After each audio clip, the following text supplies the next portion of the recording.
On today's Locked On Jayhawks, we preview KU basketball's next game. In a few days off since the Maui Invitational, they're taking on Eastern Illinois inside Allen Fieldhouse.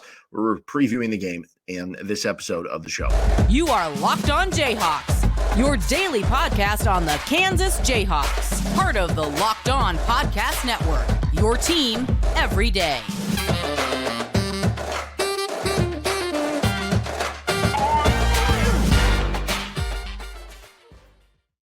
I'm Derek Johnson. You can hear me as well Monday through Friday from 3 to 6 p.m. on KLWN in Lawrence with Rock Chalk Sports Talk.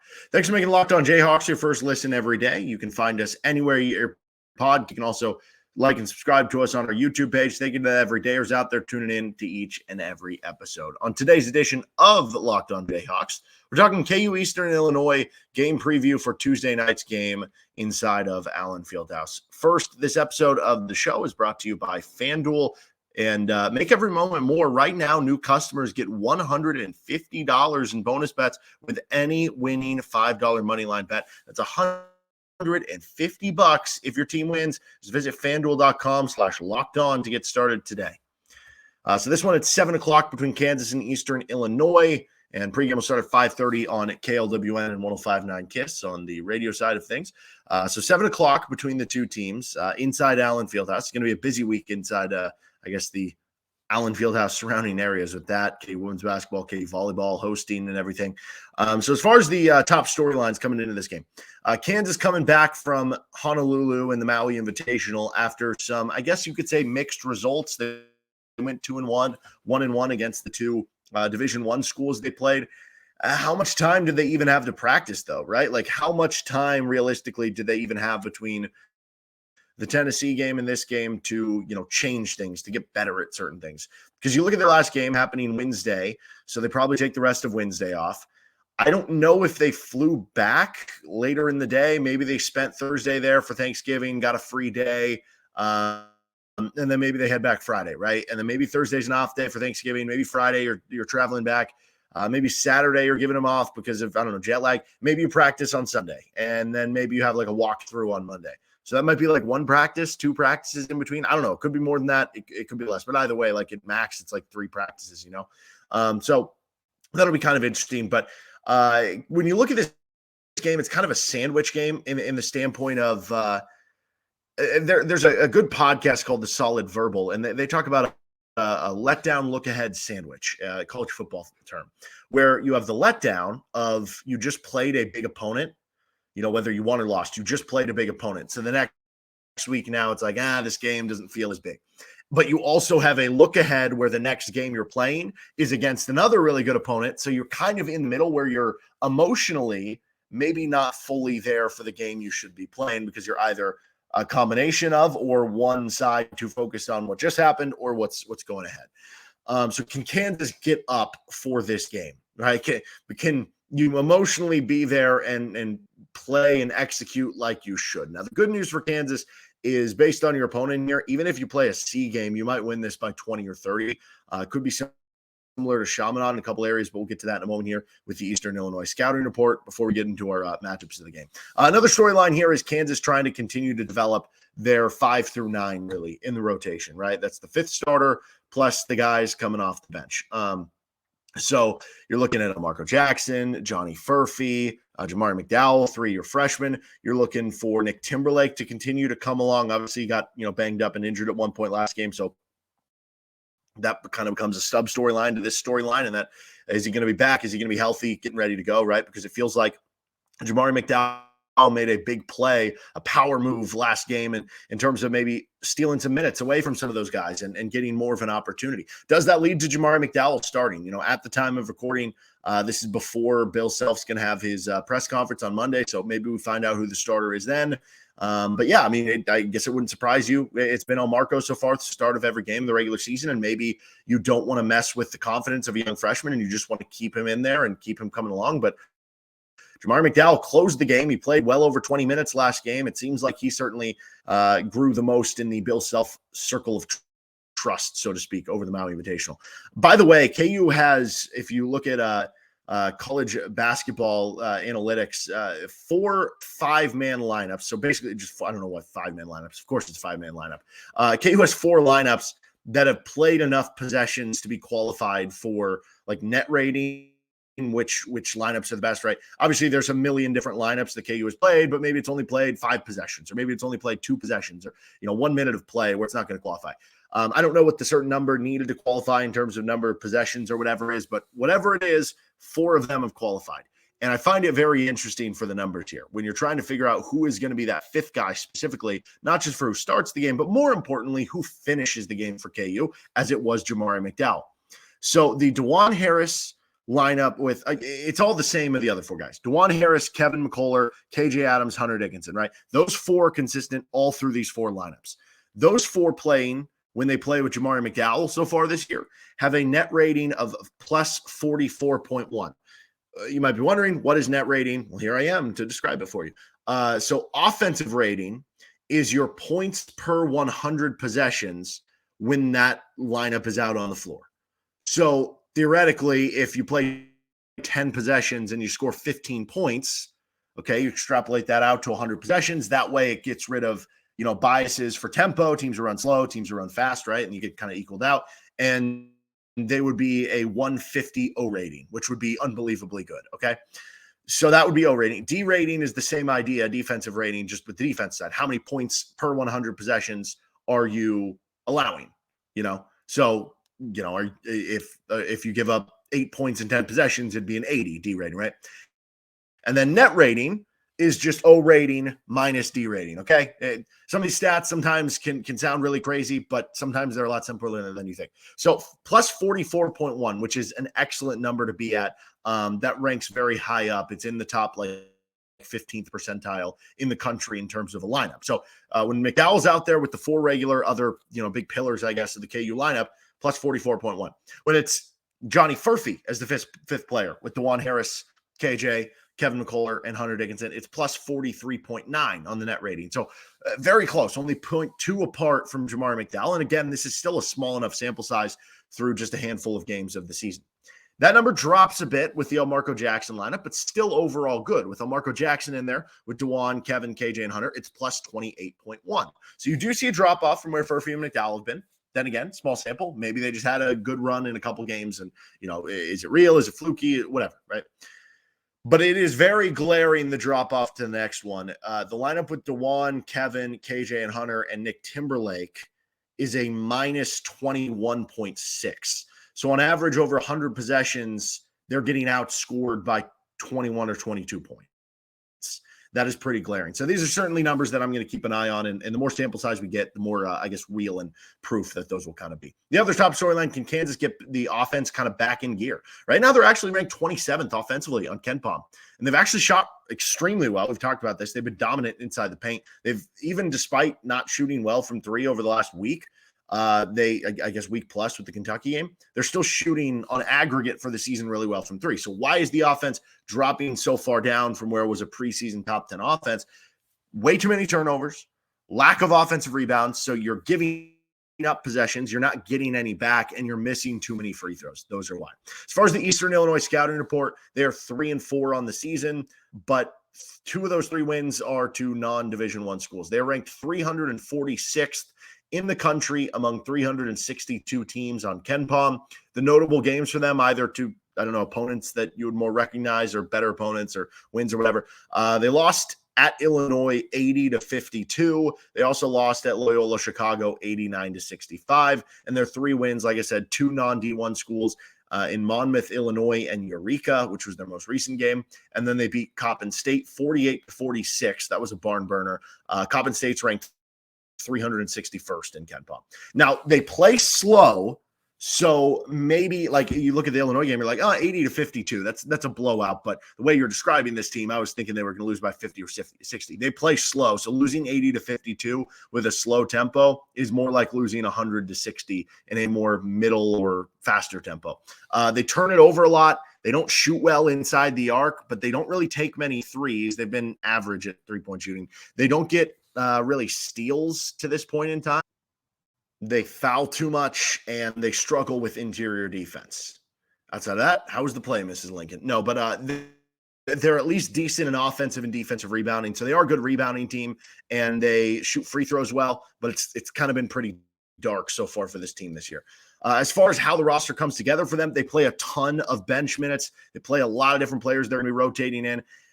More experienced team than it was a season ago when they struggled a bit, but still you look at the KenPom experience ranking, not very high up there. They do have a 6'10", 235-pound center who's been decent, but he only plays like 17 minutes a game. Outside of that, it's 6'8" and below. So again, you're going to have a size advantage. They do have kind of like 6'8", 6'6", 6'7", guys they can play at the 4. Cooper Jacoby is their top player. He's been averaging over 11 points per game, 7.5 rebounds per game. He can shoot it a bit from 3. They have 2 guards, Tiger Booker and Nikhil Shelton, who are averaging double-digit points per game. So those will be the players to kind of watch for them. But either way, KU should roll in this game. And while the letdown, look-ahead sandwich, so to speak, is a possibility, a letdown in this one could still be like the Chaminade game where you kind of were a little sluggish to start. It was 25-20. You still ended up winning by 27. That's kind of how I view this game for KU. All right, let's get to our matchups of the game, players to watch here, and a quick update on KU women's basketball. Had a big week last week in the Cayman Islands. This is Locked On Jayhawks. We're brought to you by FanDuel. As the weather gets colder, the NFL offers stay hot at FanDuel. Right now, new customers get $150 in bonus bets with any winning $5 money line bet. That's $150 if your team wins. You've been thinking about joining FanDuel? No better time to get in on the action. App is so easy to use, and they have a bunch of betting options, right? You can mix and match. If you just want to be classic and you want to bet on spreads, you want to bet on money lines, you want to bet on player props, you want to bet on over-unders, you can get it all done at FanDuel. And, KU over a 30-point favorite in this game. You can bet on that if you want to make things interesting late. See if, you might be rooting for Michael Jankovic or one of the walk-ons to come in and can a 3 for you. So visit FanDuel.com/lockedon and kick off the NFL season. FanDuel, an official partner of the NFL. We are also brought to you by LinkedIn Jobs. When you're hiring for your small business, you want to have as many top-tier candidates as possible to interview. That's why you have to check out LinkedIn Jobs. LinkedIn Jobs has the tools to help find the right professionals for your team faster and for free. LinkedIn isn't just another job board either. They have a vast network of more than 1 billion professionals, which makes it the best place to hire. Hiring is easy when you have that many quality candidates. So easy, in fact, that 86% of small businesses get a qualified candidate within 24 hours. LinkedIn knows that small businesses are wearing so many hats right now. You're doing so much stuff around the job and around work. You might not have the time or the resources or somebody that you have hired to hire other people. So make your job easier. Thankfully, with LinkedIn, the process is intuitive, quick, and easy. They even just launched a feature that helps you write job descriptions, making the process even easier, less creative that you have to put into it, and quicker. Post your job for free at linkedin.com/lockedoncollege. That's linkedin.com/lockedoncollege. To post your job for free, terms and conditions apply. Matchups of the game, players to watch, what I want to see from KU here in the game tonight. Of course, if you missed any of our previous stuff with Locked On Jayhawks, think that every day is tuning into everything, but you can find it with some of our KU Cincinnati recap, wherever you get your podcasts here and on our YouTube show. So does Kansas make a lineup change, right? Do they? Who do we see of Jamari McDowell, Johnny Furphy, Marco Jackson, Nick Timberlake? Who do we see get the most minutes? Is it apparent one guy gets way more than the other, right? Certainly these games, like against the teams you're expected to pace, like these games matter less for establishing that role than, say, the Maui Invitational, than, say, the UConn game coming up on Friday. But they all are different size pieces of the puzzle and can be another data point to kind of getting more opportunity in those bigger games. Like, yes, this is not going to be the be-all, end-all if one of those players plays really well and hits 3 threes to be like, oh, Bill Self is like, see, he's got it. He did it well against Eastern Illinois. But what it could do is, okay, that got my attention. Let's give you more of an opportunity in the bigger game, in the UConn game, and then see if you can seize it from there. So it's like the opportunity before the opportunity, so to speak. This is like the job interview before getting like the Zoom call before you get the in-person job interview, so to speak, is this type of game. So do any of those guys step up in this game? Do any of those guys get more minutes than the other? Do we get a lineup change? Do we see the minutes start to shift a little bit? I think that'll be really interesting, something I'm watching for. Can Kansas hit some threes in this game, right? This is just kind of KU shooting threes versus the field, so to speak. It's really been those first two games were excellent in terms of three-point shooting for KU, but since that point, it's been tough sledding, to say the least, for the Jayhawks. You look at the three-point shooting in the first two games, 13 of 23, which was 57%. Second game, 10 of 26, 39%. Those are both really good numbers, obviously. You were getting a lot of open shots because of the competition, but you were also knocking them down. Against Kentucky, you go 6 of 18, which, on its own, if that's an average game for you, 33%, like whatever. But then when you narrow it down and you're like, oh, it took Dajuan hitting 5 of those and Hunter hitting a last-second three-pointer from the top of the arc at the end of the first half, that becomes a little bit tougher. Then you go 4 of 19, then 6 of 17 versus Marquette. Oddly enough, your third best three-point shooting game of the season was Marquette, which was your worst game. And then Tennessee, you just go 4 of 12. So can you have a good three-point shooting game? Again, you look back to the first two games, clearly those two shooting games were not proof this is going to be a great three-point shooting team. But again, the more good three-point shooting games you stack up, the more you feel like that is a skill that you kind of possess. So do it tonight in a game that you should be able to get open shots. Kansas forcing turnovers. This has been something that they haven't really done super well so far this season. So right now, Kansas is 322nd 322nd in the country in turnover rate defensively. They are 270th in the country in steal rate defensively. What does that mean? They're not forcing turnovers. They're not forcing steals. You go back to last year, this was a team that was really good at doing both of those things. They were 65th in the country in turnover rate defensively. They were 17th in the country in steal rate defensively. Am I to think that Grady Dick and Jalen Wilson were the reasons that this was the thing for KU, that they were I thought it was Dajuan Harris and Kevin McCullar were the driving forces behind that. Like, yes, Jalen was a good defender by the end of his career, and Grady was an opportunistic one and did get good steals. But are those two guys worth that big of a difference? You still have Dajuan Harris and Kevin McCullar, the two best defenders on your team. Maybe they're having to take on more of a load offensively, and that's making it a little less likely for them to exert the effort to get the steals defensively. But you would think this should be a strength and needs to be a strength for KU to get those more possessions, especially if you're not a great three-point shooting team, and it hasn't been so far. So do it in this game against a opponent who has struggled with holding on to the basketball, because you've really struggled with that in the first handful of games of the season. As far as our players to watch, I'm going with KJ Adams for one.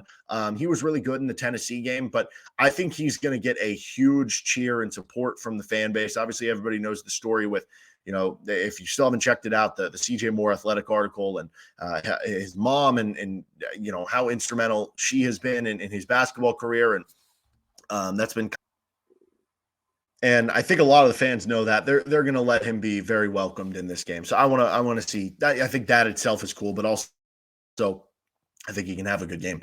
Kevin McCullar, you want more steals? You want more made threes? Both those things I said I'm looking for. Well, he should impact both. He's certainly been one of your top in terms of three-point marksmen in terms of attempting them so far this season. In theory, he should be either him or Dajuan Harris, your best at getting steals. Go do both in this game, All right, we're going to continue on with Locked On Jayhawks with a quick update on the KU women's basketball team, because a very interesting last week in the Cayman Islands, and I want to discuss coming up on the other side. PrizePicks is the most fun that I've had, winning up to 25 times my money this football and basketball season. You just select 2 or more players, you pick more or less on their projected stats, and you place your entry. You can get in on some of the KU players tonight against Eastern Illinois. You can get in on upcoming football games for the Big 12 championship or some of the other conference championships going on. You can get in on the NBA, the NFL. You can mix and match different sports in your picks. It's really simple to play. You can make your picks and submit your entry in less than 60 seconds. It's that easy. Go to prizepicks.com/lockedoncollege and use code LOCKEDONCollege for a first deposit match up to $100. A lot of free money. That's prizepicks.com/lockedoncollege with a first code LOCKEDONCollege for a first deposit match up to $100. PrizePicks, daily fantasy sports made easy. So it's an interesting week for the KU women's basketball team. They entered a 2-1 going to the Cayman Islands. Obviously, this team who made the tournament 2 years ago, won their first game, lost to Stanford in the second round. Last year, barely missed the tournament, and then they roll through the NIT. A lot of high expectations for this team this year. Picked third in the Big 12. You return 4 of your 5 starters. Yeah. Add Samaya Nichols, a 5-star McDonald's All-American level freshman, to the roster. You added some other transfers coming off the bench. Right now, they're still trying to figure out some of the depth and the rotations off the bench, but there is at least talent there. It's kind of similar to the KU men's team in that way. So they entered 2-1. They had kind of an upset loss at Penn State, a Penn State team that I've seen, some analysts kind of say is a tournament caliber team this year. So it's not a bad loss, losing on the road in kind of a close game where they went hot from 3. But you lose to 2 top 10 teams on this past week, Friday and Saturday. Virginia Tech by just 1 point and then 8 points to Connecticut. And there's 2 ways of looking at this. On one hand, it's a really good sign. KU nearly beat a top 10 Virginia Tech team. And they hung with UConn for pretty much all game long. It is a clear sign that this team is competitive and is top 25 level good and has the talent to do those sorts of things and accomplish a lot. Accomplish an NCAA tournament berth, win a game or 2 in the NCAA tournament. The negative, though, here is that by losing both and not being able to steal one, you drop to 2-3, and you have 6 more non-cons to go. Let's say you can win out in the non-con, you're 8-3. Let's say you go 10-8 in the Big 12, which if you're going to be third in the Big 12, you're probably going to have to finish like 11-7, 12-6, somewhere in that range, I would imagine. But let's say it's 10-8, which is where I think they were the past couple of years. That would put you at 18-11 headed into the Big 12 tournament, which would probably make you a bubble team. So eventually you're going to have to start winning some of these games. And it was a good sign to show your competitiveness, to show you that, yeah, we're right there, that we should be able to win some of these games and we should be able to get them. But certainly it creates some more pressure through the rest of the non-con with some tough games. They still have to play Nebraska, at Wichita State, and at Texas A&M in the non-con. You probably got to be perfect there the rest of the way in the non-con. And then you're looking to win, 11 or 12 games in the Big 12. It's something I think this team can do because I think they have the talent to do it. And once the bench starts coming along, assuming they can do that, you should really be clicking by the time we get to, January and February and stuff. But there just is more pressure on that to happen for a team that had a lot of high expectations this season. But they'll be playing next on Thursday night. That'll be kind of a cool day. They're going to be playing like 12:30 on Thursday. I guess not Thursday night. And then KU volleyball is going to be hosting in the NCAA tournament. They'll be playing Thursday night. Then we could get KU versus Penn State Friday in the second round of the volleyball tournament. That should be fun. Then you got KU UConn Friday. So stick around. Plenty of content to come here with Locked On Jayhawks. We'll have a recap episode of whatever happens in Kansas, Eastern Illinois on our next edition of LJ. I'm Derek Johnson. Have a great rest of the day. We'll see you next time with Locked On Jayhawks.